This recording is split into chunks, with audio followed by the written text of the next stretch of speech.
Okey. Batu selamat tu. Batu tak tahu tak cek lagi tapi macam pecah sok.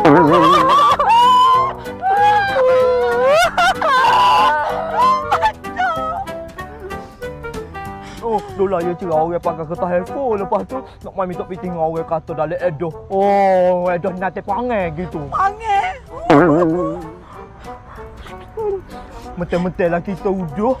Jadi, buramu busuk. Ya ini orang kak nak. Oh, piti orang nak. Oh.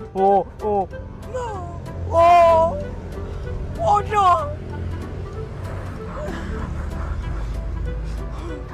Mana yang kita nak comel? Beci lah kiri. Kalau kita jadi comel, mesti set-set yo kita langgar jangan trailer. Unduh balik aku hidup. Kalulah kita ada idea macam mana nak jadi comel ke?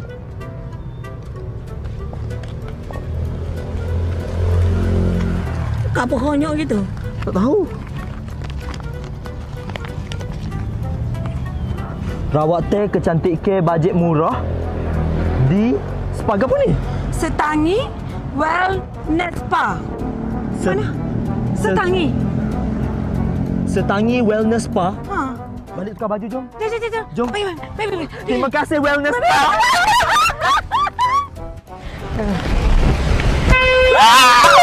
Atai ni. Ma. Kau ni? Untuk kau. Dek, apa kau nak lalu?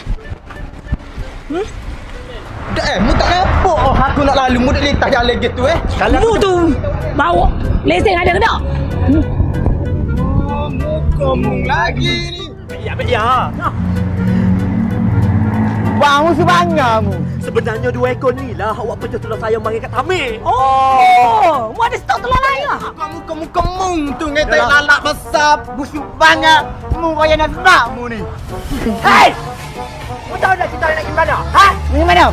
Kita orang ni dalam perjalanan nak pergi ke spa. Kita nak buat comel daripada ujung rambut sampai ke ujung kepala. Bukan ni nak jauh. Bukan ni nak jauh ni.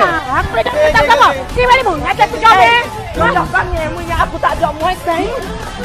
Nanti tengok dah aku comel dah.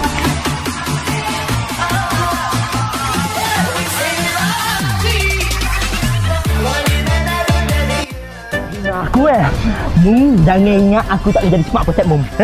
Mingat bom tu kamu ah. Baiklah. Atas ni tempat akan menjadikan kita comel dari atas sampai ke bawah.